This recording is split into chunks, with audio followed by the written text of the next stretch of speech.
Bueno, para analizar este tema estamos ya conectados con Osvaldo Molina, director ejecutivo de la Red de Estudios para el Desarrollo Redes, que además está de aniversario. ¿Cómo estás, Osvaldo? Muy buenas tardes, felicitaciones en principio.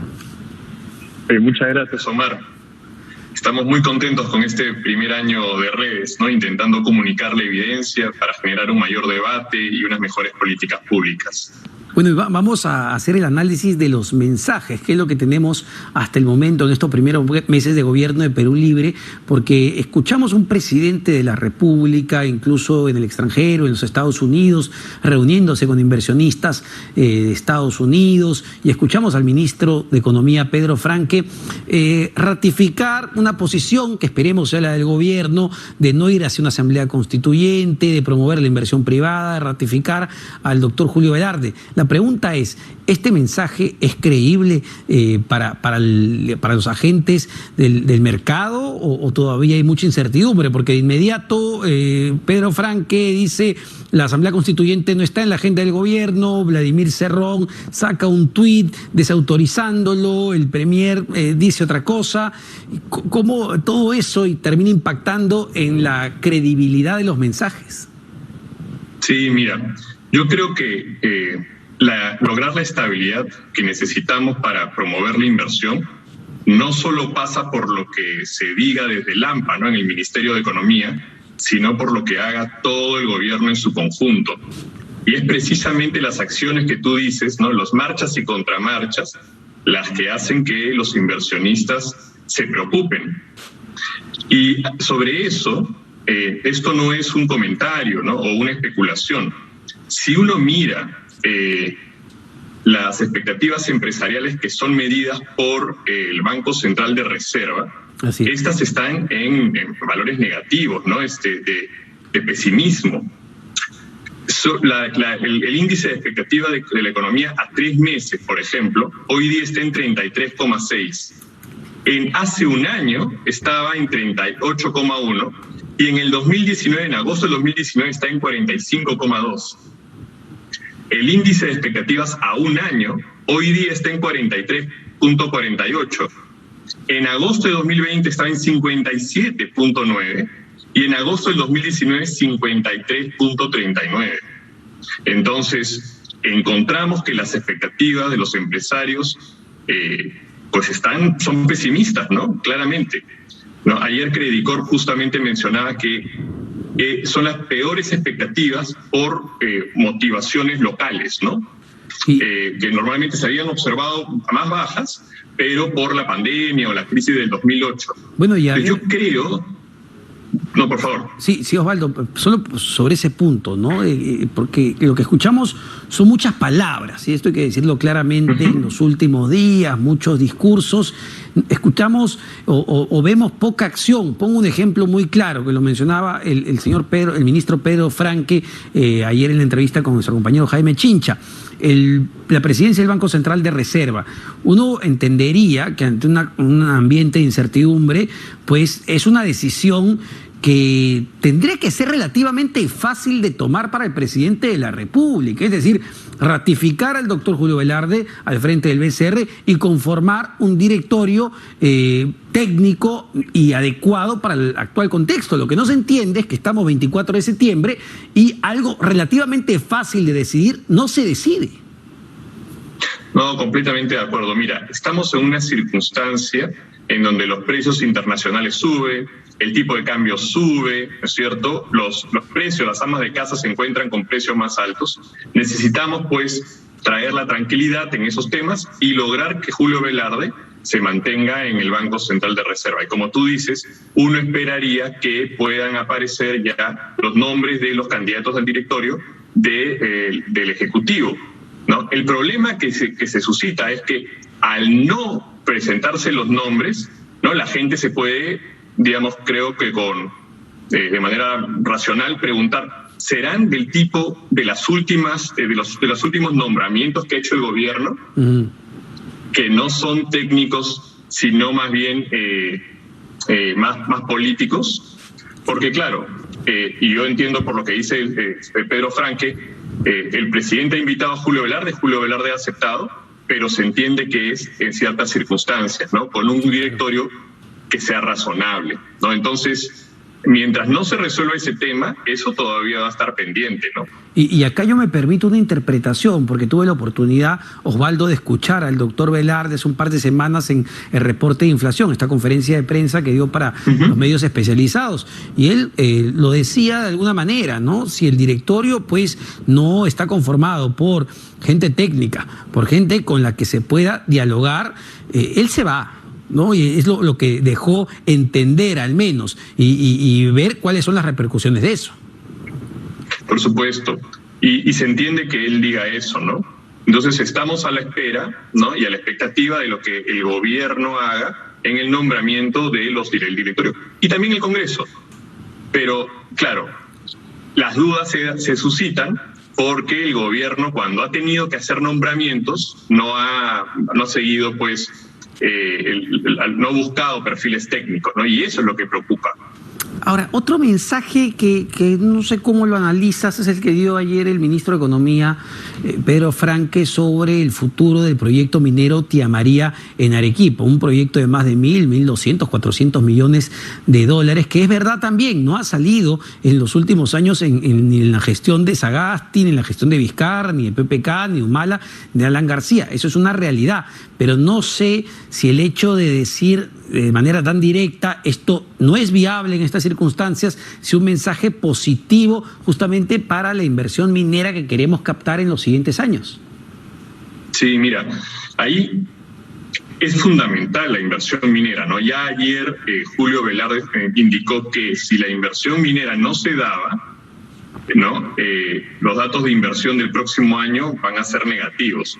Entonces, quizás no ha sido el mejor mensaje, pero más allá de pensar en el tema exclusivo de un proyecto minero, lo importante es entender y recordar que el Perú tiene una cartera por 56.000 millones de dólares y que si lográsemos, ¿no?, esa inversión, podríamos dar saltos enormes como país. Y te voy a dar un par de datos, porque en vez de estar discutiendo estas cosas que no deberíamos estar discutiendo, deberíamos estar pensando en el futuro. Y el futuro para el Perú sería que si lográsemos esos 56.000 millones de dólares de inversión minera, hacia el 2030 tendríamos más de 23.000 millones de dólares de compras adicionales para proveedores. Y entonces hoy deberíamos estar pensando cuáles van a ser los proveedores locales que van a estar vendiéndole esas mineras. Si lográsemos eso, el impacto de la minería sería entre 3 y 4 puntos porcentuales superior en el PBI. ¿Te imaginas lo que es eso, Omar? Son números enormes, ¿no? Estas son cosas que discutió el doctor Carranza en Perumín hace unos días y el exministro Ricardo Lavó. Pero estos son números enormes. Entonces el Perú está en ese momento, debería estar pensando en el futuro de manera positiva y no más bien entrampado en el presente, en estos dimes y diretes que evidentemente desaceleran la inversión. Y un dato importante, Omar, que no quería dejar de mencionar. Si bien los números de este año son positivos, ¿no es cierto? Tú miras el PBI y está creciendo 10, 11%, lo que se proyecta que acabará al final de año 11.9%. Y los números de inversión también son muy positivos de este año. Esto se debe en gran medida a la enorme reducción que tuvimos el año pasado debido a la pandemia. Sí, claro. Es un efecto rebote. Así. Lo que la gente tiene que entender es cuando ve esos números es que en realidad nosotros como país recién vamos a llegar a una situación previa a la pandemia, semejante a antes de la pandemia, en el primer trimestre del 2022. Y aquí está lo preocupante, Omar. Los datos de las proyecciones de inversión para el 2022. Así es. ¿No? Mientras el marco macroeconómico multianual habla de más de 5%, ¿no? El Banco Central justamente en su última proyección de septiembre ya habla de 0%. Y ahora, Osvaldo, sobre esa proyección del BCR, ojo, porque algunas consultoras muy importantes del país incluso creen que tiene un sesgo optimista hablar de un 0% de crecimiento para la inversión privada. Apoyo Consultoría, para no ir muy lejos, estima que el crecimiento de la economía va a estar en torno al 2,5% y prevé una caída, en verdad, de la inversión privada. No solo apoyo consultoría, Credicorp también sitúa la inversión privada en números negativos y Macrocónsul también sitúa a la inversión privada del próximo año en números negativos. Entonces, el gobierno tiene que hacer una autocrítica y entender que los mensajes que da o los que no da correctamente y las acciones que toma o las que no toma tienen repercusiones sobre las expectativas de los empresarios y sobre la inversión. Y esto no se trata solo sobre la inversión de un empresario grandote, etcétera, etcétera. Esto tiene repercusiones inmediatas sobre la generación de empleo de calidad y la recuperación de las familias peruanas que han estado muy golpeadas debido a la pandemia. Claro que sí.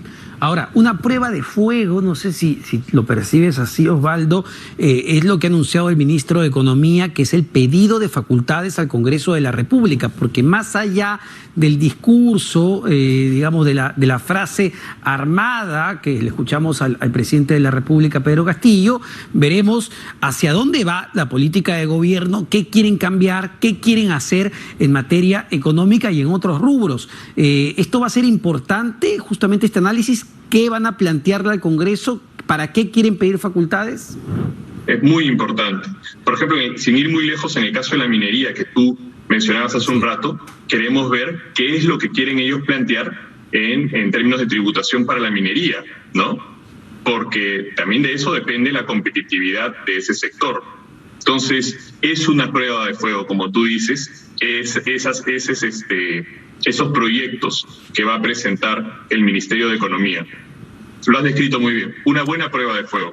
Ahora, otro tema, ¿no? Porque hemos analizado el ambiente local y en las últimas semanas lo que hemos venido señalando es que el entorno externo es favorable por el lado del precio de las materias primas debido a esta reactivación que ha vivido el mundo tras el cierre de la economía por la pandemia, y es verdad, ¿no? El precio del cobre superó los $4 la libra.